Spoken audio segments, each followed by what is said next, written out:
blueprint for HAARRP, High Frequency Active Auroral Research Program. What does HAARRP do? HAARRP is a large antenna where we beam radio frequency energy up into the upper atmosphere, and we create on a small scale what the sun normally does. The assignment came that the Navy and the Air Force were to manage the program. There were some other ideas, both to possibly modify weather. In 1983, I did radio tomography with 30 watts, looking for oil in the ground. I found 26 oil wells over a 9-state area, and 100% of the time was accurate with just 30 watts of power beaming straight into solid rock. HAARRP uses 1 billion watts beamed straight into the ionosphere for experiments. Picture these strings on the piano as layers of the earth. Each one has its own frequency. What we used to do is beam radio waves into the ground, and it would vibrate any strings that were present in the ground. We might get a sound back like, and we'd say, that's natural gas. We might get a sound back like, and we'd say, that's crude oil. We were able to identify each frequency. We accomplished this with just 30 watts of radio power. If you do this with 2 billion watts, the vibrations are so violent that the entire piano would shake. In fact, the whole house would shake.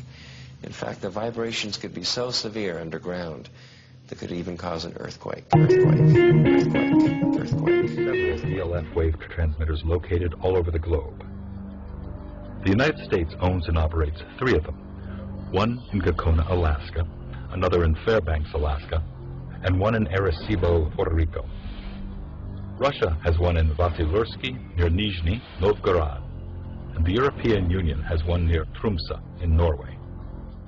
Working in tandem, these transmitters could potentially alter the weather anywhere in the world, changing the jet stream's course entirely, triggering massive rainstorms or droughts. Even hurricane steering would be possible by heating up the atmosphere and building up high-pressure domes that could deflect or change the course of hurricanes. The U.S. government is firm in its position that HAARRP is just an atmospheric research facility. But is it more than coincidence that since going online, some experts have reported strange weather anomalies, including massive floods, hurricanes, and earthquakes? HAARRP went online in 1994, and construction continued until 2007. There are reportedly a total of 5 known ionospheric heaters, including HAARRP, in the world today. There are possibly 20 other ionospheric heaters in existence all over the world. There is no conclusive proof that any of them are being used as weather weapons, though they do have the ability to manipulate the ionosphere. And that brings us to something else. December 2001. Scientists at NASA's Ames Research Center in Palo Alto, California make a discovery. In studying more than 100 earthquakes with magnitudes of 5.0 or greater, they find that almost all of them are preceded by electrical disturbances in the ionosphere. Could there be a connection to HAARRP or a facility like it? To say that HAARRP can artificially excite the ionosphere in such a way to cause an earthquake, well, it alarms me. Dr. Agnew experienced the power of ELF waves firsthand back in the 1980s. He was hired by an energy company to locate oil and gas using the same kind of ELF waves at much lower frequencies to carry out his search. It's a process called earth tomography. But during one particular incident, Dr. Agnew believes his use of HAARRP-like ELF waves accidentally triggered an earthquake. It was in the spring of 1987 we arrived in Roseburg, Oregon to use our ELF technology to search for oil and gas.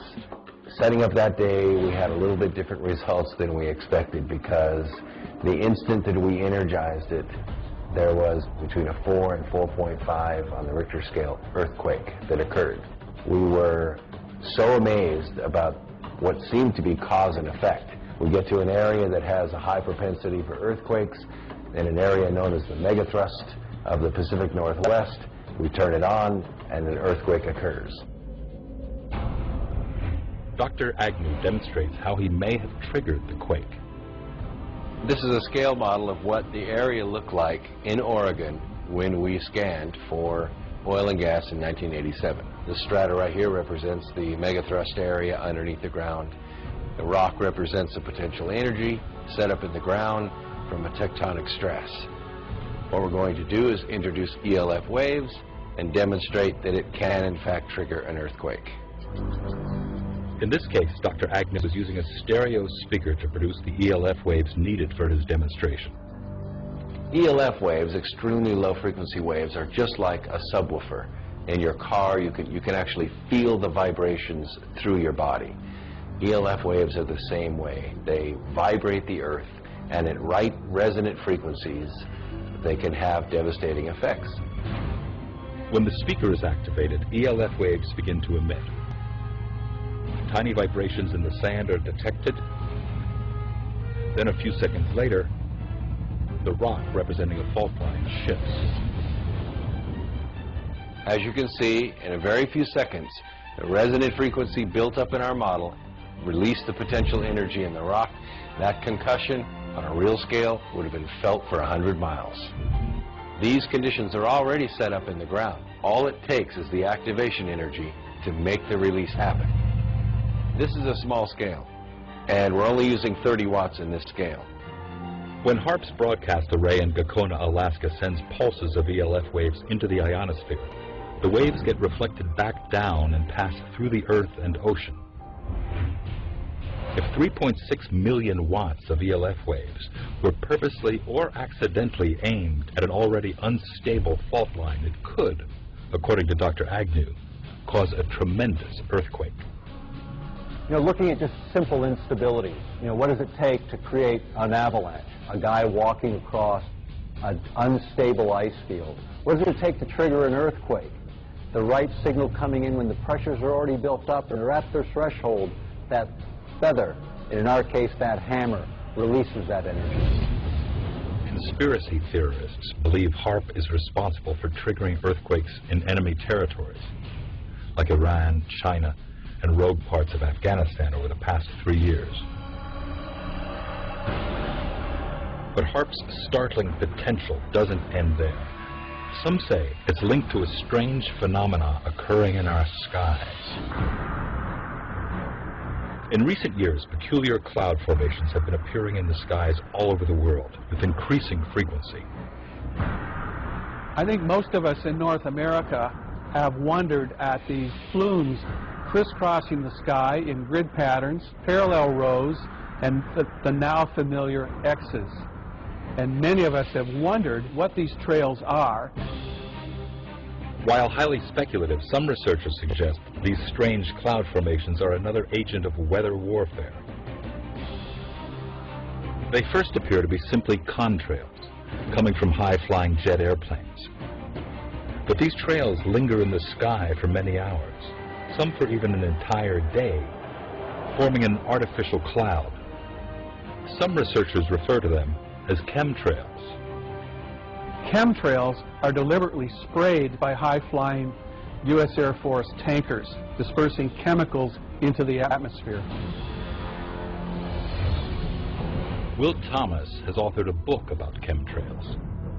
Since the late 1990s, he has worked closely with another journalist in investigating these strange patterns that appear in the sky.